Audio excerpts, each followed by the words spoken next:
This is Math 280, Multivariable Calculus. I'm Professor Wheatley. Today's topic, vectors. All right, so what's a vector? Definition. A vector, and this applies either in space with a C, remember this is 3D, or the plane, remember that's 2D, is a directed line segment. So a vector has exactly the same definition, whether it be in 2 space or 3 space. It's a directed line segment. What does that mean to us? Well, 2 characteristics. There's a direction and a length, which we will also call magnitude, and we use the word length and magnitude interchangeably with each other. So we're used to a regular line segment being 2 points, like that, has a length but no direction. All a vector is, add a direction onto the end, there's a vector. Okay, so 2 vectors are equal if they have same direction and length. And that seems a little bit redundant to say, that's true, but what's important to note is direction and length determine equality of vectors, not position. So this statement is not complete until we say regardless of position, right? And here's what I mean by that. Let's look at an example.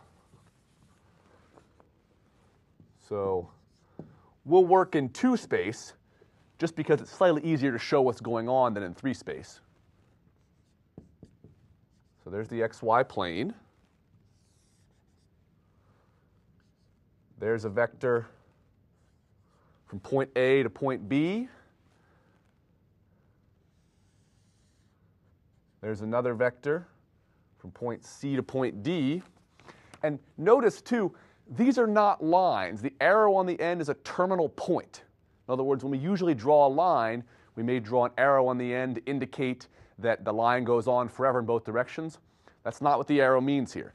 The arrow implies direction only. This vector starts at A and stops at B, starts at C and stops at D, okay? And so we talk about vector AB, I'll denote by this arrow on top of it. So this is the vector from initial point A to terminal point B, okay? And so I denote the length of it. So the length, and remember, that's interchangeable with magnitude. Length or magnitude of vector AB is denoted with absolute value bars. Just like that. If I'm referring to the length of the vector, I put absolute value bars around it. That's the length of AB or the magnitude of AB. And what should be clear is, even though AB and CD are different positions in the xy plane, they are the same vector. They have the same direction, they have the same length, they are parallel to each other, and you could take vector CD, pick it up off the whiteboard, put it on top of vector AB, and you would have an exact copy of vector AB. That's what I mean by regardless of position. So in this case, vector AB is equal to vector CD, even though the positions are not the same on the xy plane. Same length, same direction. Okay, here's an important note to bring up, though. So I have indicated vector AB by this arrow over top of it. That's how I make notations in the notes and on the whiteboard. Textbooks don't often use this. Instead, so the text often uses boldface for vectors. Right? What I'm saying is, so there's vector AB. Say I wanted to call it vector V. So I'll call it vector V. I can call it whatever I want to. In the textbook, what you might see for vector V, and this is hard to do on a whiteboard, as you'll see, is this very bold V. So you'll see boldface.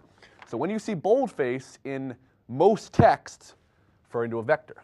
Now again, if I stood up here doing boldface, I'd be up here for 3 hours. So instead, on the whiteboard and in the notes, what we use is the arrow.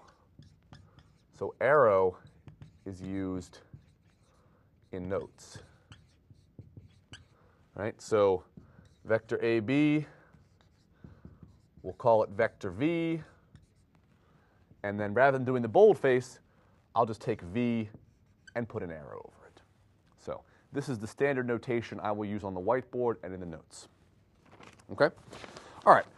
So what can we do with vectors? Well, one of the more useful ways to write it is in what we call component form. So here's a vector V, which we'll refer to as AB, and it has initial point A, and A has some coordinates, x0, y0, and z0. And again, if we're working in 2 space, nothing fancy going on here, just eliminate the z0 component. We just have an x0 and a y0. That's all that happens. Same definitions. And a terminal point, B, say at x1, y1, and z1, then we can write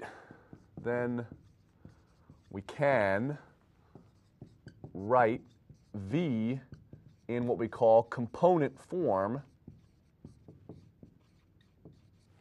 And what is that? Well, here's vector V. And notice I'm using these symbols here to denote the vector rather than points. So points use parentheses. These little sharpened brackets here are used to denote vector coordinates. Okay? Well, a vector is a line segment. It's traveling from one point to another. So unsurprisingly, component form is just moving from terminal point to initial point, terminal point to initial point, terminal point to initial point. Right? And what I mean by that is this. So let me draw a picture. So here's the xy plane. Let's put point A down here somewhere, and we'll call that x0 and y0. So there's point A, the initial point. We'll put point B up here, and we'll call that x1 and y1. There's our vector, terminal to initial point. Well, how do I know what the component forms of the vector are? Well, if it was at the origin, this would be easy. Very easy to tell this, but it's still easy to tell because look at what's happening here. So I've got to move up this distance here, and I'm moving in this direction. So I'm moving in a certain direction here. What is the length of this segment here? Well, I'm traveling from y1 to y0. So this is just y1 minus y0. Then I've got to travel horizontal. Well, I haven't quite made it to my vector, have I? Let's make this look a little nicer. So we'll travel up a little bit. There you go. And then I'll travel over to my vector. So I'm traveling that direction. I'm traveling that direction. And again, we're traveling from x1 to x0. So what is this length here? It's x1 minus x0. If this looks familiar to you, well, it should. I mean, this is just what you used to do to calculate slopes of lines. Only with a line, you could go from either direction. In other words, with a line, you could have drawn your dashes like that. Doesn't work here, though. A vector has direction, so the order of subtraction makes a difference here, right? On a regular line, The red dashes work. Let's get rid of them to show they're bad.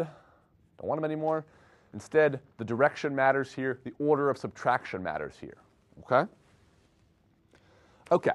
And even though I've drawn this picture in 2 dimensions for simplicity's sake, vectors in 3D are analogous in every way. So the component form is identical. You can see that up here. The 2D form, put your hand over this, it's gone. There's a 2D vector. So simple enough. Okay. What about magnitude? How do we get that? Well, magnitude is a length. So back to our picture again. Well, component form is gotten from doing this. Well, what is this form here? It forms a triangle, right? In fact, a right triangle. So it's a right angle up there. If I want the length of this side, I can just use Pythagorean theorem on it. Okay? So magnitude, and remember, magnitude is synonymous with length. They mean the same thing. So magnitude of vector v is, and again, we'll denote that with the absolute value bars. And I'm going to work with the 3-dimensional definition here. The 2D is analogous. So square root of the distance. And this should look awfully familiar to you. It's just the distance formula in 3D. Because what is a length? It's a distance from one point to another. Distance from initial point to terminal point. And here, direction does not matter, because length is a property that has no direction to it. Okay? And so, remember, here's my picture over here. I'll redraw it in larger scale. So here's point A, x naught, y naught. Here's the end of my vector, point B, x1, y1. We know that this length over here is y1 minus y naught. This length up here is x1 minus x naught. It's like over here in this picture. So what is this length here? Well, by Pythagorean theorem, Pythagorean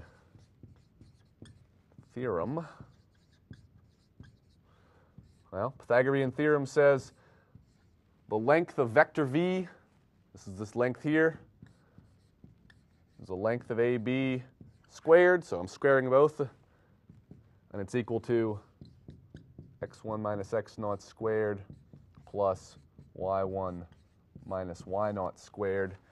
And notice, this is Pythagorean theorem. It says that the square of the hypotenuse is equal to the sum of the squares of the legs. Well, take the square root of both sides. What do you get? This formula. I've just added in a z component because it's in 3D. But Pythagorean theorem works in 2D and 3D, and it gives us the magnitude formula. Okay? All right. So, an example of how vectors can be useful. And it comes up a lot. All right. So, here's a picture. Some box. And you've got a rope wrapped around it. And you're dragging the box at some angle. So think to yourself, I have some rope over my shoulder like this. I'm walking along. I'm pulling the box behind me. The box is being dragged along the horizontal. So box dragged along flat floor by rope, and we're holding that rope. The rope is held at a 30-degree angle to the horizontal. In other words, when I have the rope over my shoulder like this, the angle it makes with the floor is 30 degrees. So what I'm saying to you is, if we draw a horizontal, that angle right there is 30 degrees, okay? And better label these things so people don't, this is abstract art. There's the box, there's the rope, okay? And then it's being pulled, the rope is being pulled with a force of 50 newtons, okay? 50 newtons. So that's a symbol, of course, for newtons, right? My question is, okay, that's all well and good, but what is the effective force on the box? So the question we're asking ourselves here is, what is the effective force? What is effective force?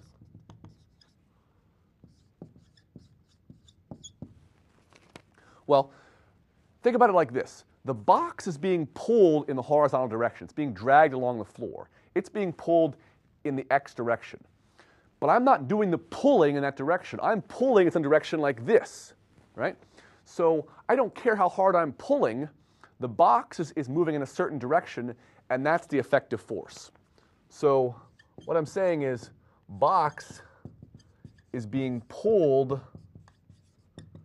in the positive x direction. However, actually what I'm saying is that's not correct. So the box is not being pulled. The box is moving in the positive x direction. The box is moving in the positive x direction, but it's being pulled in another direction. All right? And so what's the effective force? Effective force is the force moving the box in the positive x direction only. Right? That's all that makes a difference. I mean, the box is only going to move when there's force being applied in the positive x direction, right? It doesn't matter how much I'm applying in some other direction. I want it to go a certain direction. That's the effective force. Okay, so what do I want here? Well, come over here. So here, effective force is the horizontal component of my force vector, F, right? So I have some force vector moving in some direction with some magnitude. So we can kind of redraw this and eliminate extraneous things like the box itself. Doesn't matter to us. The box is just there. It's not a part of the problem, right? And so here's my force vector, right? There's the direction I'm pulling and the magnitude that I'm pulling at. So the length of this is 50, right? I'm pulling at 50 newtons in that direction, okay? Well, the angle I'm making here is 30 degrees, all right? What I want to know is what's the length down here, right? What is that length there? That's the effective force.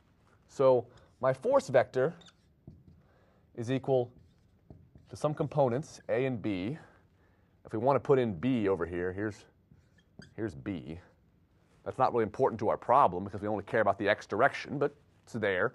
So there's my force component. What I want is A, all right? So how do I get A? Well, a little trigonometry is all we need here. So we've got this picture over here. We know that the cosine of this angle will be adjacent over hypotenuse.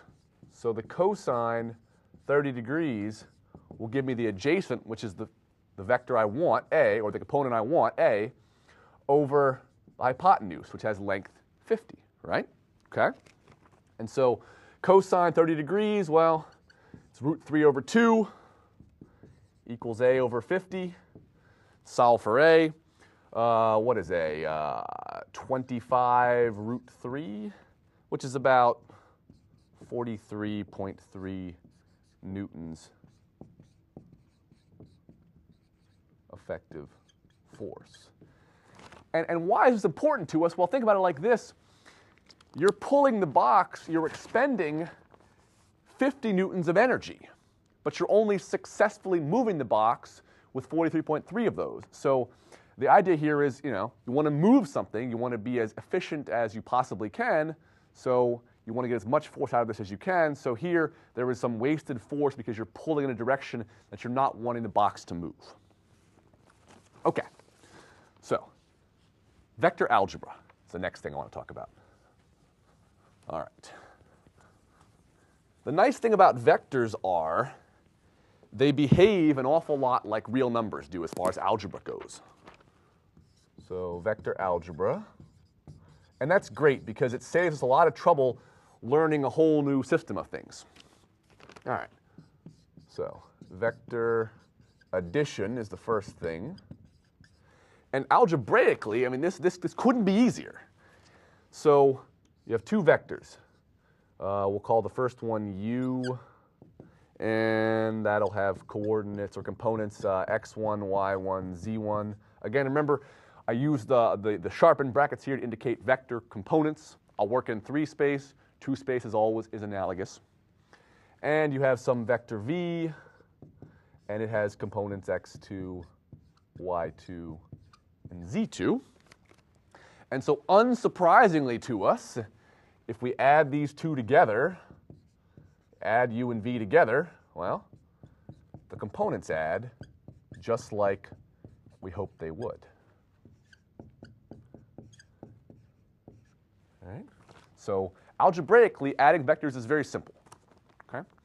What's more important sometimes, though, than the algebra is the geometry of what's going on, and that's where things get not necessarily hairier, but more interesting at least. So let's look at the geometry. So here's the algebra. That's easy. The geometry, well, think of it like this. So how do we get u plus v? U plus v is gotten. So we're going to put u down here first. So here's some vector u. Right? It's gotten by placing the initial point of one at the terminal point of the other. Right? So there's vector u. Vector v, so we're going to place its initial point right there. Say its terminal point is like that. There's vector v, right? I'm just putting it head to tail, more or less, is what they call it oftentimes in the literature. So I've got the tail of u, the head of v. There you go. Actually, I'm sorry, tail of v, head of u. If you think about head being the directional point, the terminal point. And so what's u plus v? So the vector u plus v is the vector from the initial point of 1 to the terminal point of the other. So what's the vector u plus v? Well, we place these head to tail. I start at the initial point of 1. I go to the terminal point of the other. There's the vector u plus v, right? Lay them head to tail, initial point of 1, terminal point of the other. And it's worth noting for a second here that I'm not being at all clear about one versus the other here. I'm not saying u or v. Well, it's not going to make a difference. And here's why. Suppose we started off with v. So there's v, right? And now suppose I placed the vector u, its initial point, at the terminal point of v, like that. So there's u. Well, look what happens. We get the exact same resultant additive vector. Initial point, terminal point, u plus v. Different positions, same vector, right? Same vector. You could lay this on top of that, okay? So the order does not make a difference here at all, okay? All right, so in saying that, it's important to note that what that means, order not mattering, is commutativity. So u plus v is v plus u. So vector addition commutative. And that's shown by these two diagrams here. They show the commutivity of vector addition. Okay. What's also nice, so we can also obtain the so-called parallelogram law of addition for vectors. All right, so let me just erase some of this, give us some room to work. And why is it called that? Well, say we place, so here's the vector u. Let me start it further down. So here's the vector u. And now here's the vector v. Let's make it a little shorter, give some distinction. So there's v. And so we place these now with a common initial point, okay? And then what can we do? Well, say I wanted to place v head to tail with u. Well, there's v. And I could also place u head to tail with v. Okay? So like I said, you can go from either direction. You can either place v head to tail with u or u head to tail with v. And what do we have here? We have parallelogram. And where is the vector u plus v in this diagram? Well, either way, initial point to terminal point, initial point, terminal point, it's the same vector.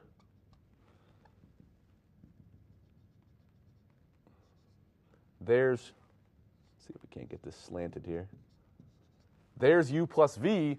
What is it? Well, it is the diagonal of this parallelogram is u plus v. That's why this is the so-called parallelogram law of addition. It forms a parallelogram. The vector u plus v is the diagonal of that parallelogram. Okay. Next thing. So that was vector addition, right? So, okay, let's start over here. Scalar multiplication. So this brings up a distinction here. Multiplication, there you go. All right, so a scalar is just a real number. And what does that mean? It means it has a length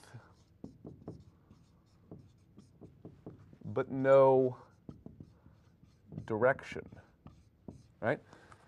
So the thought process here is something like, if you're going to run 40 miles an hour, well, that has no direction, so it's a scalar quantity. If you're going to run 40 miles an hour north, that's a vector quantity. You have a length, or you have a speed, and you have some direction. Okay? So that's how a scalar and a vector are not the same. A scalar is just a vector with no direction, essentially. It's just a real number, length but no direction. Okay? So for any scalar k times any vector u, the operation is very natural. All right? The scalar just distributes to the components of the vector for any scalar k. Right? So you have some scalar multiplied by some vector. The scalar just distributes across the vector components as such. What's a scalar going to do?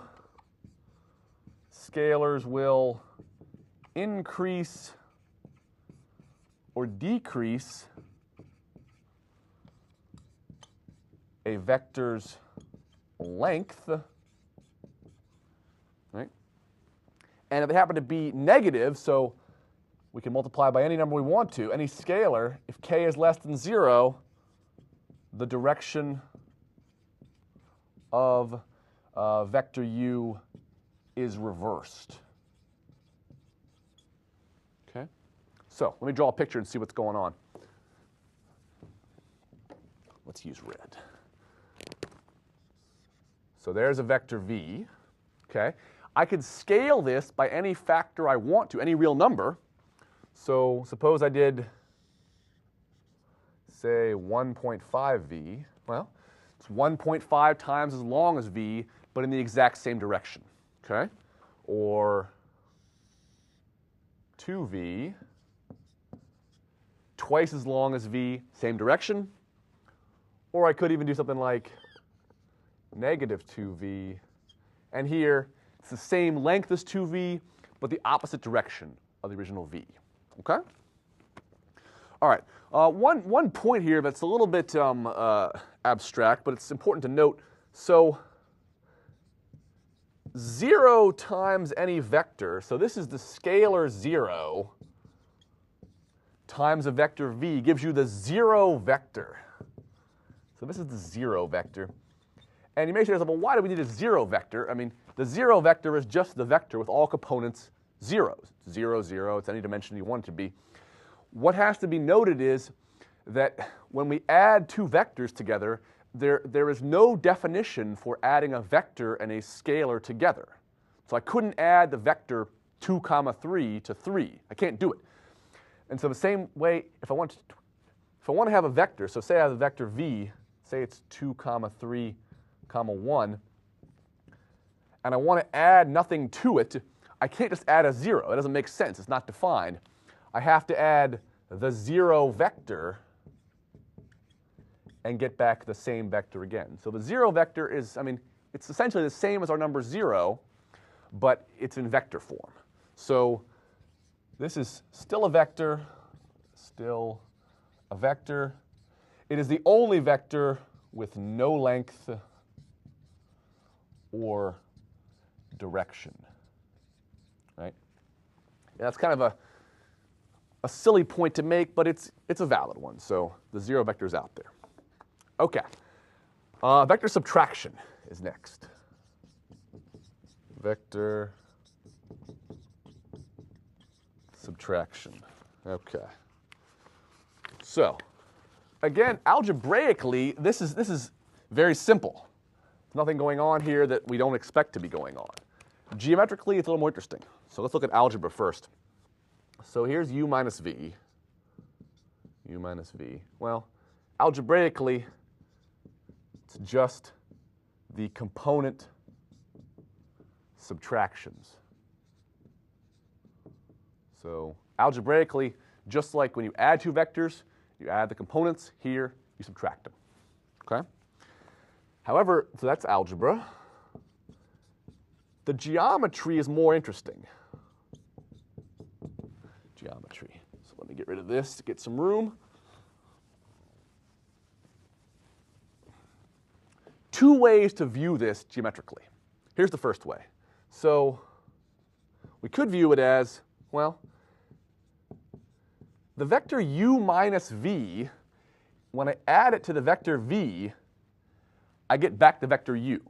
All right, so you add these together. Clearly the v and the negative v cancel. You're back to u again.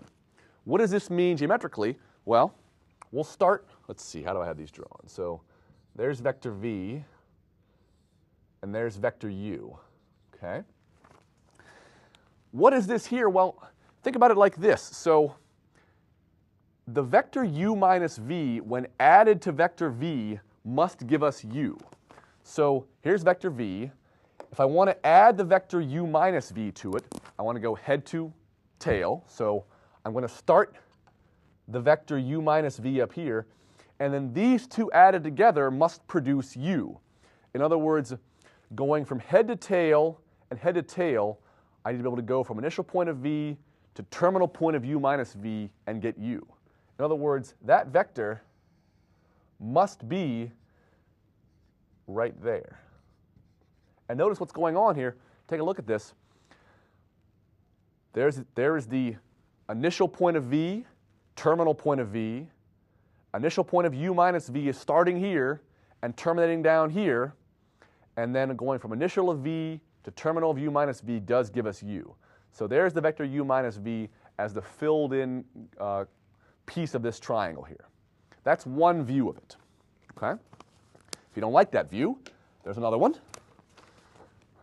Another way of viewing this, well, u minus v is just u plus negative v, just like it is in real numbers. So we could do this additive-wise like that. All right? So again, I'll start, so there's v, there's u, okay? I want to take negative v now, all right? So negative v is the same length as v, but in the opposite direction, all right? So something like that. There's negative v. And when I add u to negative v, well, I don't actually want negative v there, do I? What I want to do is I want to add negative v, so add head to tail. So draw it something like that. So there's negative v, all right? Okay, because that's head to tail now. And then the resultant summation vector, right, going from initial to terminal, is that vector right there, which is u minus v.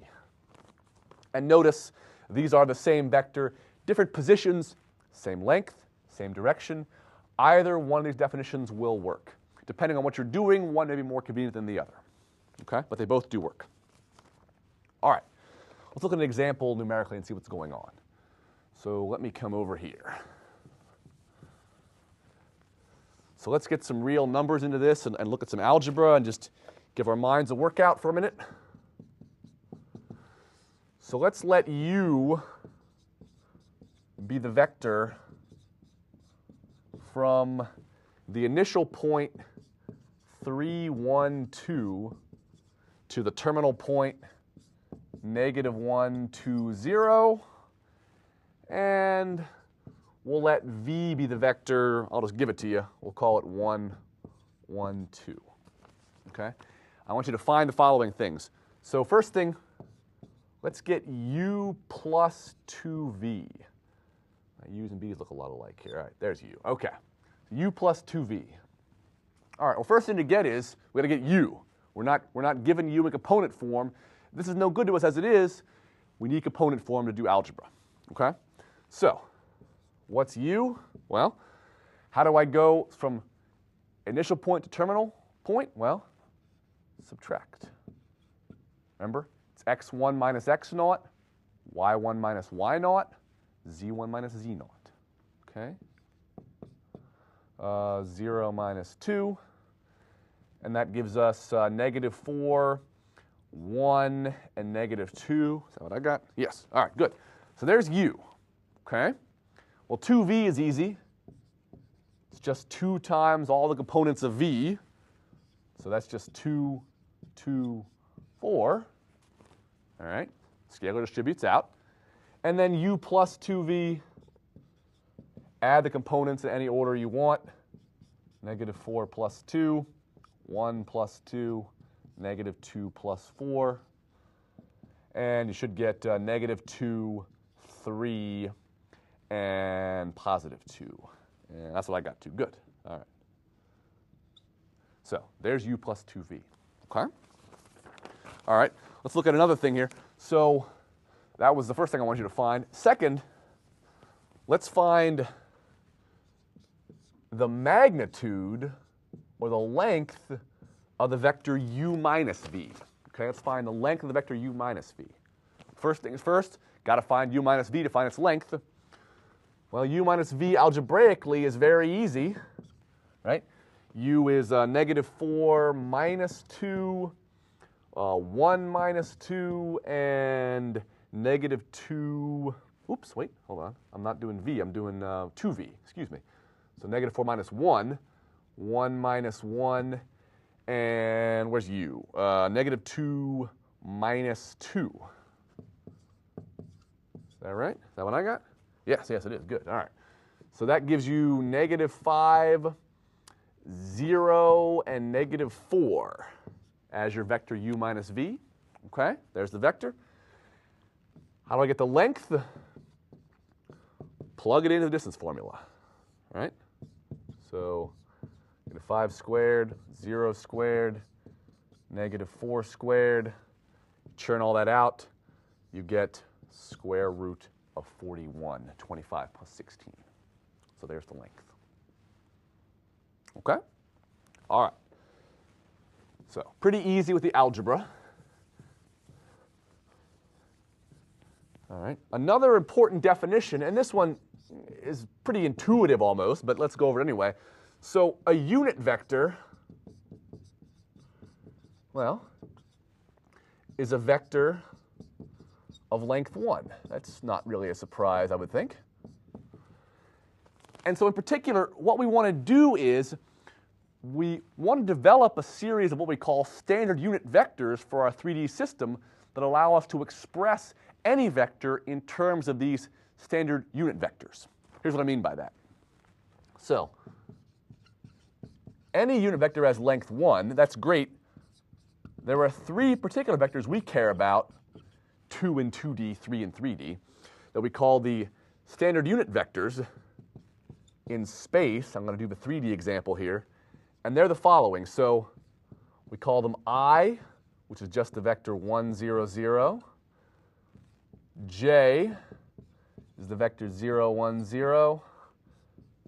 And K, which is the vector 0, 0, 1. And think about it like this. These vectors are taking one step each along each of the 3 coordinate axes. This one walks along the x-axis, 1 length, the y-axis, 1 length, the z-axis, 1 length. So pictorially, how does this look?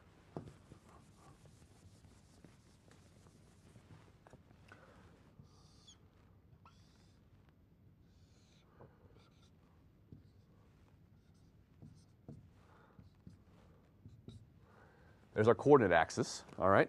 Well, let me use the black actually here, that'll show it better. So there's the point 1, 0, 0 on the x-axis, and there's vector I, right? It goes to this point, okay? So no surprise, there's the point 0, 1, 0, there's vector J, 0, 0, 1,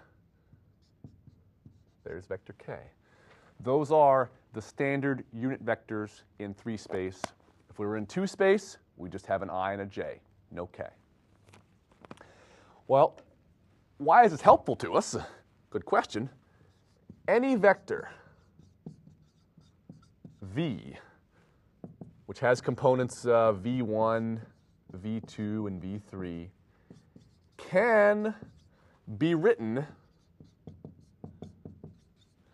in terms of these standard unit vectors as follows.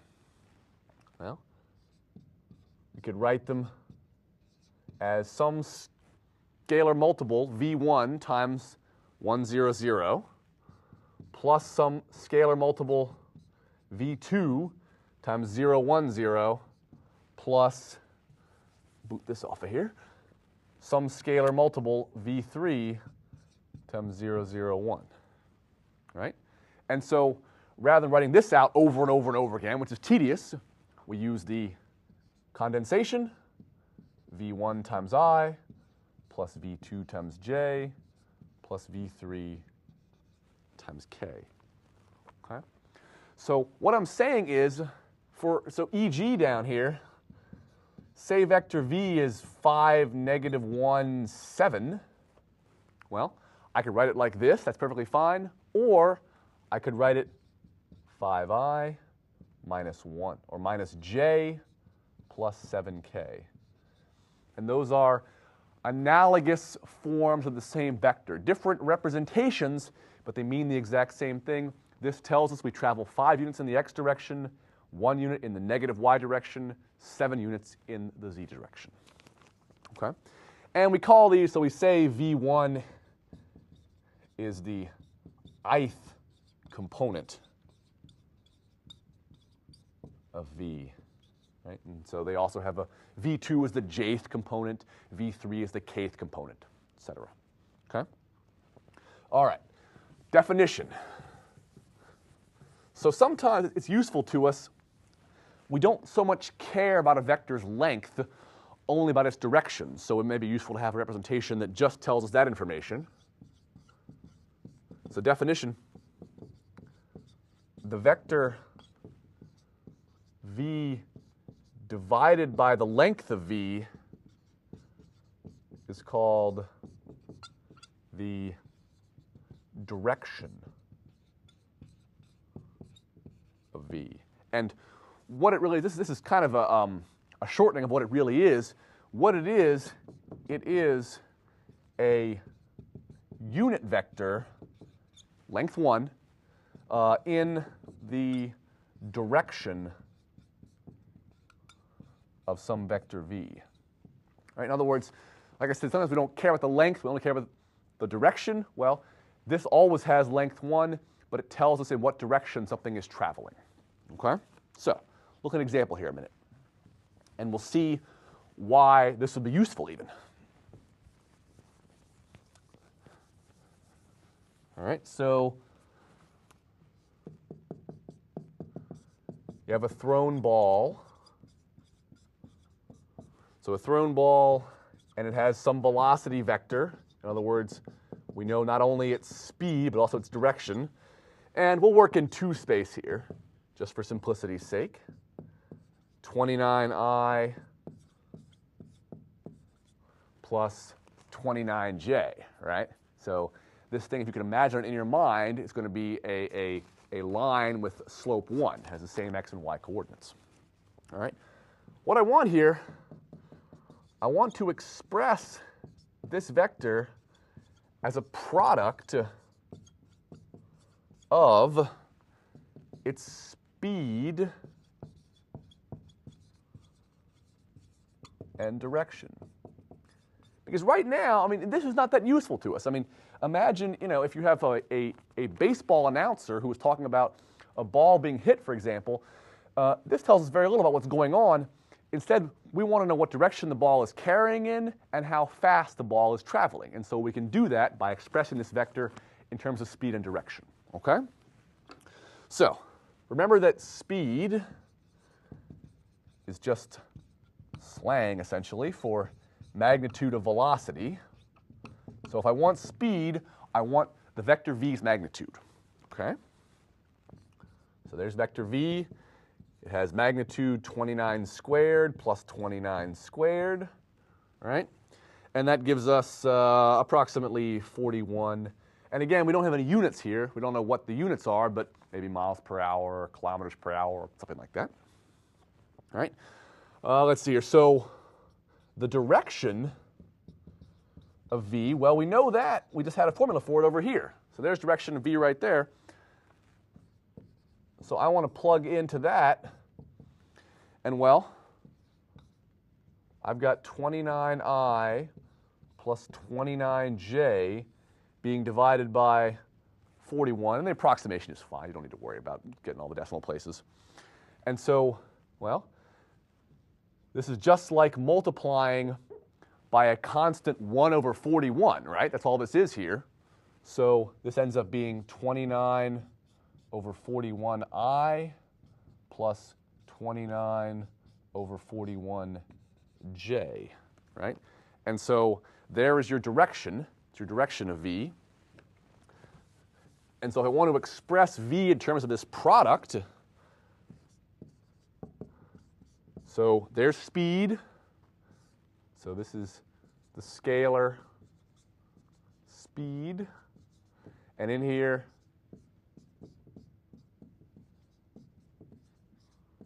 there is some direction. So this is the vector direction. Okay? And that a priori is more useful to us than what we had over here, because at least now we have the speed out front. We know how fast the ball is traveling. Right? Okay? And this is true. I mean, this example is certainly true of a general principle that for any vector v, you can do this if you take the magnitude out front, just what the speed is, and you multiply it by that vector direction. This expresses v as a product of length and direction. And notice here, I'm not saying speed, I'm saying length. This is a velocity vector. Lots of other vectors exist that aren't velocity vectors, so whatever the length is, the direction will follow suit. Okay, that concludes the section on vectors.